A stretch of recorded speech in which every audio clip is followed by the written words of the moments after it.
அந்த மக்களை திரட்டி போராடி கொடுக்க கூடாது என்று சொல்லக்கூடிய இடத்தில் இருந்தவர் வாய்மூடி மௌனமாக இருந்தார். பறிபோனது உரிமை.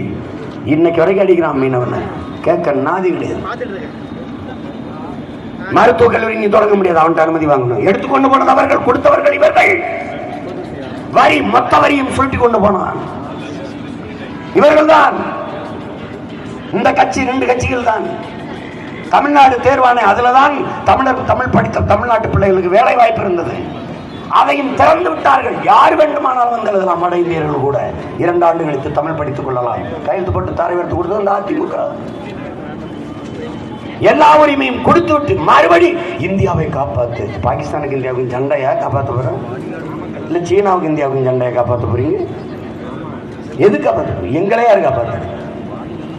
இத்தனை ஆண்டுகள், 18 ஆண்டுகள் உங்களால் நம்ப முடிகிறதா? இந்தியாவில் ஒரு மாநில கட்சி 18 ஆண்டுகள் தொடர்ச்சியாக